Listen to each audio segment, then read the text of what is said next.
Pues bien, hola, muy buenas tardes, muy buenas noches, o muy buenos días según la hora en que vean este podcast.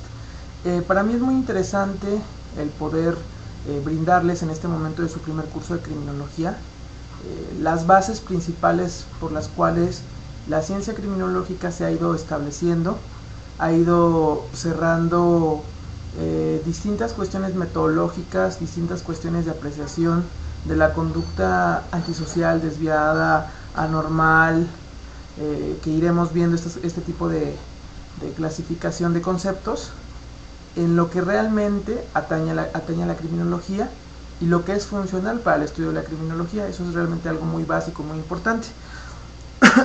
Yo sé que, y eso es como parte de la recomendación, en esta primera semana y principalmente para que se vayan haciendo de su acervo bibliográfico, para que no nada más quede esta clase como algo que se dio y algo que pasó, algo que sucedió, sin que trascienda más. Entonces yo les voy a hacer ciertas recomendaciones de libros muy particulares que van a estar sirviendo como parte de su formación como criminólogos y como criminalistas. Habrá personas dentro de ustedes que ya tengan cierta formación dentro de seguridad pública, procuración e impartición de justicia, o simplemente habrá personas que no tengan el contacto directo durante años con este tipo de sistemas. Sin embargo, es correcto comenzar a analizar la ciencia criminológica y la realidad dentro de las instituciones de gobierno para que se comprenda cómo hay una diferencia enorme, inclusive hay, digamos, una incongruencia dentro del sistema de gobierno para tomar de forma seria y de forma consciente, de forma contundente, temas muy particulares que tienen que ver con nuestra disciplina. Es decir, nuestra disciplina está relegada al papel de seguir parte del sistema sin llegar a constituir una criminología científica. Es algo muy importante, y mucho menos estamos muy lejos de entender a la criminología dentro de la República Mexicana como una criminología reflexiva o crítica, que pueda no fungir como instrumento del poder para clasificar y etiquetar a los sujetos que en algún momento cometen alguna conducta en contra del ordenamiento jurídico y de lo establecido. Es por eso que a lo largo de este curso, y son las bases de la criminología como las vamos a ver, vamos a entender cómo hay distintas corrientes, distintas escuelas de la criminología que han dado su punto de vista para el estudio del sujeto. Ya van a analizar en la segunda semana, por ejemplo, la escuela positivista, ¿no?, que está constituida por Ferri, Garófalo y por César Lombros. Y se van a dar cuenta cómo la perspectiva del positivismo a lo largo de la historia ha sido el etiquetamiento. Yo en lo particular no parto de un punto de vista positivista, soy un sujeto que ama la criminología, pero desde un discurso reflexivo, desde un discurso crítico, que tiene que ver con la interacción de los sistemas. Ya más adelante verán ese tipo de cuestiones, igual en su segundo curso de criminología van a entender este tipo de cuestiones. Sin embargo, sí hay algo muy importante, que deben de entender que la problemática del sujeto que comete conductas antisociales no tiene nada que ver con una etiología aislada. Es decir, las causas, por ejemplo, que pueden derivar un trastorno psicótico, sin duda pueden ser causas de origen multifactorial, derivado por causas sociales, económicas o socioeconómicas, por cuestiones culturales, por cuestiones de algún traumatismo craneoencefálico, algún tipo de evento cerebral vascular, cuestiones muy particulares que no tienen precisamente que ver con que un sujeto nazca delincuente, ni también tiene que ver únicamente el estereotipo de creer que el sujeto es alguien que se hace delincuente. Hay dos corrientes dentro de la criminología, ustedes lo van a estar apreciando. Sin embargo, hay que entender que estas fórmulas, ese tipo de criterios, ese tipo de clasificaciones, por ejemplo, van a analizar la clasificación del Lombroso, de criminal nato, en el cual hay una tipología bien establecida y bien delimitada, ¿no?, que clasifica al sujeto.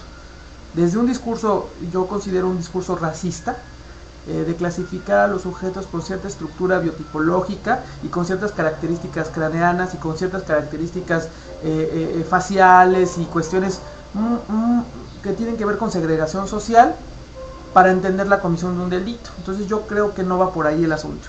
Entonces van a analizar distintas cuestiones. Yo les voy a hacer una primera recomendación de un libro.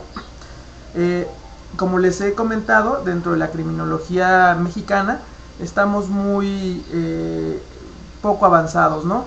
Y existe esta cuestión de entender la criminología como un sistema de control social que es auxiliar del derecho penal y sobre todo que es simplemente un trámite para la clasificación de lo que se conocía como peligrosidad, ¿no? Que ya no se conoce de esa manera y yo creo que la peligrosidad como se argumentó a través del positivismo, pues tampoco tuvo alguna validez, precisamente por eso el concepto evolucionó. Pero miren, esta lectura, este librito, se llama Criminología Reflexiva. Es, digamos, el término medio entre la criminología, o más bien la explicación de la criminología de corte positivista y la explicación de la criminología desde un sentido de la criminología crítica. Entonces es bien importante esto, porque hay muchísimos argumentos. Digamos que aquí en este libro se están sentando las bases para una reflexión no meramente teórica, ¿no? Sino una reflexión de los fenómenos criminológicos actuales. No podemos entender, por ejemplo, lo que pasaba en Estados Unidos con la prohibición de la venta de alcohol, con las cuestiones actuales que tienen que ver con la delincuencia organizada, con el tráfico de sustancias psicoactivas, que bueno, que en el discurso de la Ley General de Salud no están prohibidas, salvo en ciertas cantidades muy específicas y que no sean para la venta, pero para el consumo no hay una prohibición. Sin embargo, hay una incoherencia sistémica dentro de esta explicación. Por una parte, se legitima el consumo, no se criminaliza el consumo bajo ciertas cantidades, pero por otra parte está tipificado dentro del Código Penal Federal el hecho de la venta. Este tipo de cuestiones dentro de un modelo sistémico se llama doble ligadura o doble vínculo. Es un doble vínculo que se establece a nivel social, porque es un doble discurso que causa una controversia y tiene que ser abordado desde una problemática distinta, desde una metodología distinta. Si yo prohíbo la venta pero no prohíbo el consumo, si hay consumo debe haber venta.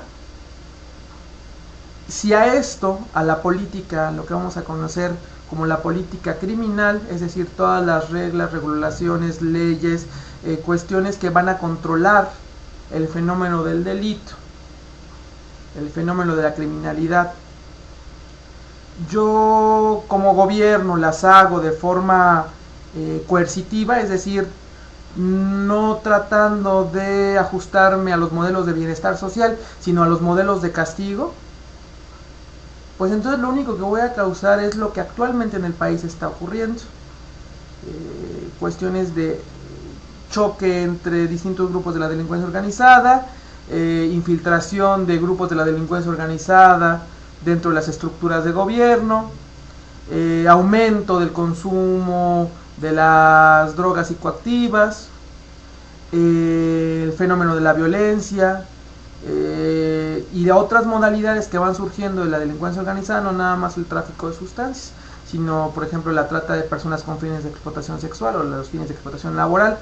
Por lo tanto, yo no puedo basarme en modelos, para empezar, de realidades distintas. Es decir, estudiar el fenómeno de la delincuencia organizada en México dista mucho del fenómeno de la delincuencia organizada en otros países, y en este caso en los años 50 en Estados Unidos es un abismo.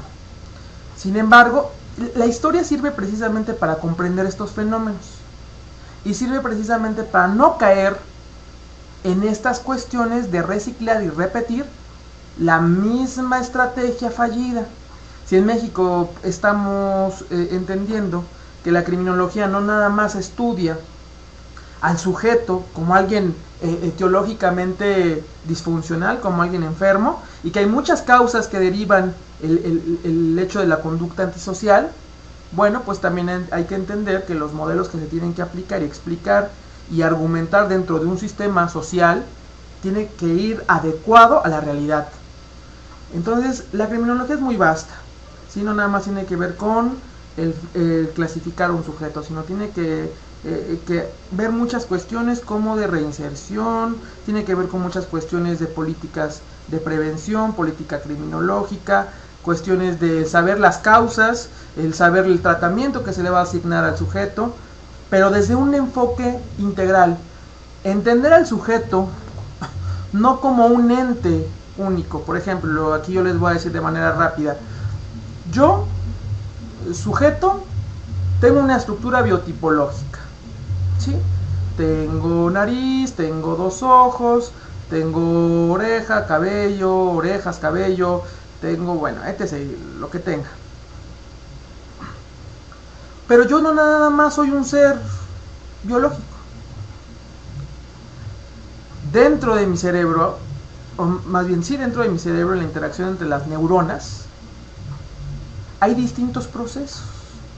Las conexiones sinápticas, es decir, la comunicación entre las neuronas, que son distinta información que va a ser creada por la interacción social, por las cuestiones psíquicas, por la alimentación, por el ambiente en el que yo me encuentre, tanto ambiente, cuestión climática, como en el ambiente social, en el rol de grupo que yo desempeñe, en la función profesional que yo tenga, que tiene que ver también con la profesión que yo escoja, con el rol social que desempeñe como sujeto dentro de un grupo específico. Tiene que ver con muchísimas cuestiones. Por tanto, es muy importante que se comprenda que entender a la criminología no es algo sencillo. Tiene que ser desde una perspectiva biopsicosocial cultural, no únicamente desde una perspectiva psicológica, o desde una perspectiva biológica, o desde una perspectiva genética biológica, o desde una perspectiva social, antropológica, sociológica. Tiene que ver desde un fenómeno que engloba los diferentes estadios del ser humano, es decir, de forma biopsicosocial cultural. Por lo tanto, la apreciación actual que ustedes deben de tener dentro del estudio de la criminología parte de ese punto, de una apreciación biopsicosocial cultural de los fenómenos o de las conductas antisociales y en forma macro de la criminalidad, para comprender y abordar y poder explicar cómo es que estos fenómenos se dan, qué tipo de mecanismos para el control o para regular las conductas criminales o antisociales que se dan en un contexto, y sobre todo qué hacer ustedes como criminólogos para evitar que este tipo de conductas se reciclen o se vuelvan una constante dentro de una sociedad, que deriven a la ruptura de la cohesión social o lo que le llaman el tejido social, y obviamente lleguen a problemas tan graves como puede ser un estado fallido. No sé, ustedes ya podrán entender o podrán explicar desde su propia percepción, de su propio entendimiento, cuál podría ser un estado fallido. No sé, y ustedes ya lo verán. Y sobre todo, que es muy importante eliminar las cuestiones ideológicas, político-ideológico, para explicar el fenómeno de la cuestión humana. Es algo muy indispensable dentro de la criminología. Cada quien puede tener su postura ideológica muy concreta y política. Sin embargo, ser un buen criminólogo implica el entender y el distanciarte de cuestiones dogmáticas, de cuestiones sectarias y de cuestiones de percepción que tenga que ver con sesgar el estudio científico desde una apreciación personal sin ningún tipo de argumentación científica. Es algo que yo les voy a pedir que hagan. Y bueno, por ahora dejo yo este pequeño podcast. Les voy a estar subiendo semana a semana, o si tengo algún tipo o si hay algún tipo de cuestionamiento por parte de ustedes que quieren que les explique ciertas temáticas, bueno, yo estoy a su disposición, me pueden mandar un mensaje, podemos hacer esto del podcast, se los mando y ustedes ya pueden verlo, ¿sí? Pero este es el preciso momento de sentar las bases dentro del estudio de la criminología, y entender el porqué de todo esto, ¿no? Y sobre todo también deben entender algo. La criminología les va a servir también a los que les guste la criminalística para poder complementar su estudio. No únicamente que se quede en el sentido del discurso, del entender las causas y este tipo de cuestiones, ¿no? También me puede complementar a mí como criminalista, me puede complementar demasiado para la comprensión de la reconstrucción de hechos o de crear un perfil de un sujeto que cometió un delito determinado, o si no lo cometió, también puede ser. Entonces eso les va a servir mucho. Hay mucho camino, hay muchas cuestiones por tratar todavía, sin embargo, estoy con toda la disposición con ustedes. Me siento muy a gusto, sí veo un poquito de baja actividad dentro del aula, sin embargo yo estoy dispuesto, ¿no?, a estar con ustedes, a cubrir sus dudas y sobre todo a comprometerme con un servicio de calidad. Yo en realidad, más allá de las cuestiones de querer dar clases o de dar clases en distintas universidades o estar dentro de la investigación, más allá de eso, la cuestión académica, la cuestión de investigación, la cuestión científica es para mí un valor de vida, es para mí algo en lo que me desempeño y es algo que es mi forma de vida, ¿no? Por lo tanto, no va en el sentido de nada más dar por dar, ¿no? Da en el sentido del apasionamiento, las cuestiones que tiene que ver con las ciencias penales o con todo lo que deriva esto. Para mí es una pasión de vida. Entonces, bueno, los dejo por el momento. Agradezco mucho su atención y nos estamos viendo próximamente y muchas gracias.